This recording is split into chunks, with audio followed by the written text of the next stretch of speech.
Selamat sore saudara-saudara sekalian.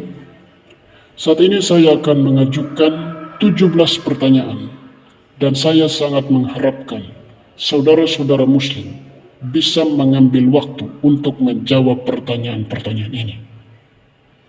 Tapi pertanyaan ini sampai kepada masa kekekalan tidak akan pernah bisa dijawab oleh siapapun. Tidak akan pernah. Tapi saya sangat mengharapkan saudara-saudara muslim dapat menjawab pertanyaan-pertanyaan ini. Ada 17 pertanyaan yang harus dijawab oleh orang muslim. Pertama, apakah Allah Subhanahu wa Ta'ala pernah berbicara langsung kepada Muhammad tanpa perantaraan malaikat Jibril? Kalau pernah ada, di mana, kapan, apa peristiwanya, siapa yang menyaksikannya? Itu pertama. Kedua, apakah Allah Subhanahu wa Ta'ala pernah mendemonstrasikan kemahakuasaannya di hadapan bangsa Arab? Apa yang pernah Allah lakukan kepada bangsa Arab sehingga itu menunjukkan bahwa Dia adalah Allah yang Maha Kuasa? Kalau pernah ada, apa yang dilakukan, di mana, kapan peristiwanya, siapa yang menyaksikannya? Itu kedua. Ketiga, apakah Allah pernah membuktikan bahwa Ia adalah Maha Kasih? Kalau Dia adalah Allah yang Maha Kasih, kenapa Ia membiarkan nabinya makan racun? Ada apa? Kenapa nabinya keracunan? Padahal Dia adalah Allah yang Maha Kasih. Katanya Muhammad itu adalah kekasih Allah, tapi kekasih Allahnya itu kok kena racun. Bagaimana ini?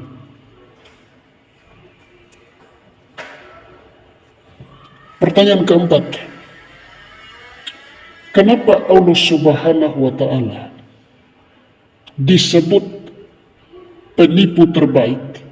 Ia pernah menipu Nabi Isa, ia pernah menipu, mendustai murid-murid Isa, dan bahkan menipu Muhammad sendiri. Baca Quran surat 3 ayat 54, Quran 3 ayat 13 dan 123. Masih banyak lagi. Kenapa Allah bisa melakukan hal itu? Padahal Dia itu Maha Suci.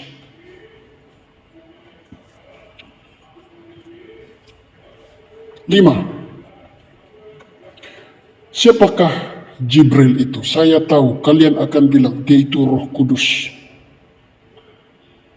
Tapi bukan itu poin saya. Poin saya adalah apa bukti bahwa malaikat Jibril itu adalah utusan Allah? Siapa itu malaikat Jibril sehingga ia diutus oleh Allah? Dan siapa yang bisa dapat membuktikan bahwa dia itu adalah utusan Allah? Dari mana kita tahu dia itu adalah utusan Allah? Keenam, manakah ayat Quran yang paling awal yang memperkenalkan Allah kepada Muhammad dan Jibril adalah utusannya? Di mana kira-kira? Ketujuh, apakah finalitas keabsahan nama Allah pernah diperkenalkan oleh malaikat Jibril. Sementara Allah itu sendiri pada saat yang sama, ia adalah Allah sesembahan orang-orang Arab musyrik. Kenapa ini bisa terjadi? 8. Mengapa hanya sholat boleh dalam bahasa Arab? Ya, kenapa sholat itu hanya bisa dilakukan di dalam bahasa Arab? Kenapa bisa?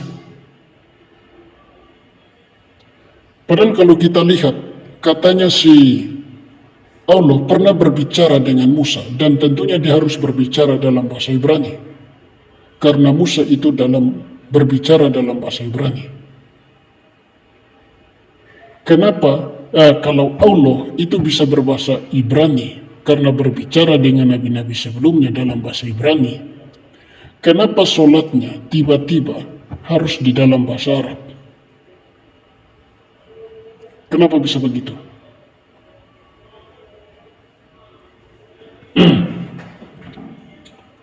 Kemudian yang ke-9, kenapa sholat 5 waktu itu tidak ada di dalam Quran? Kenapa? Dan Khadijah, wanita yang dikatakan paling utama di surga, tidak tahu menahu tentang sholat wajib. Kenapa? 10. Bagaimana asal-usul puasa Ramadan? Dari mana asal-usulnya? Coba kasih tahu kita.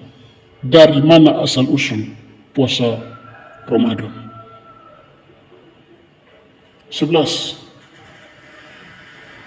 Kenapa Quran itu tidak tersusun secara sistematis? Kenapa tersusun acak dan bahkan anti kronologis? Kenapa itu bisa dilakukan seperti itu? Kenapa Quranmu itu teracak? Kenapa kronologisnya itu kacau balau? Kok bisa kayak gitu? Ada apa?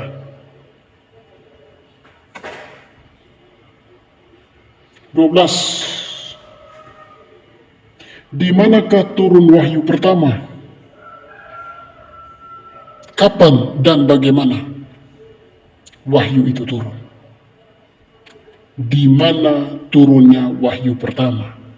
Dan bagaimana?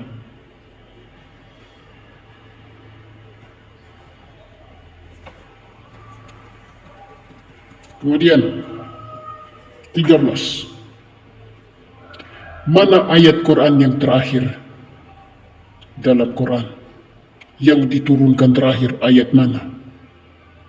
Apakah QS 5 ayat 3C? Atau QS 2 ayat 278?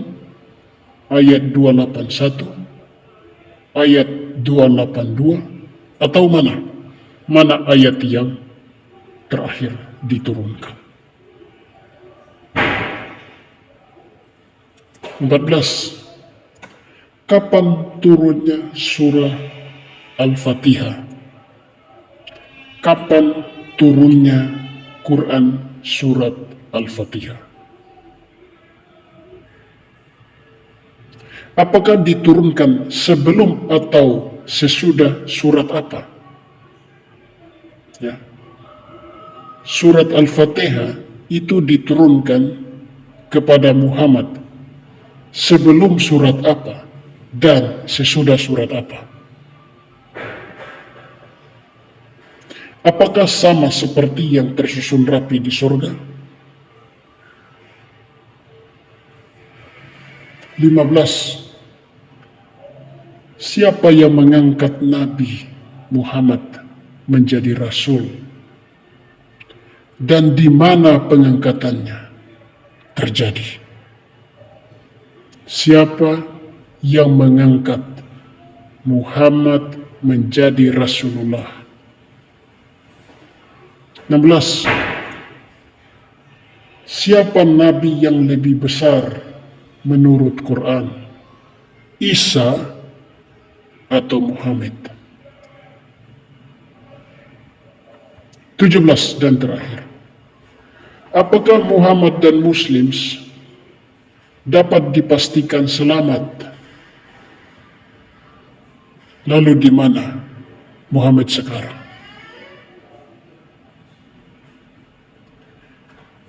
Oke, itulah 17 pertanyaan. Saya sangat mengharapkan saudara-saudara Muslim mengambil waktu untuk menjawab pertanyaan-pertanyaan ini sebagai bahan edukasi bagi kita.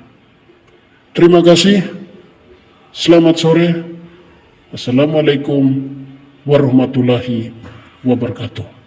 Jangan lupa untuk like, subscribe, komen, dan share video ini kepada teman-teman, sahabat-sahabat, kawan-kawan di mana saja. Terima kasih. Tuhan Yesus memberkati. Assalamualaikum warahmatullahi wabarakatuh.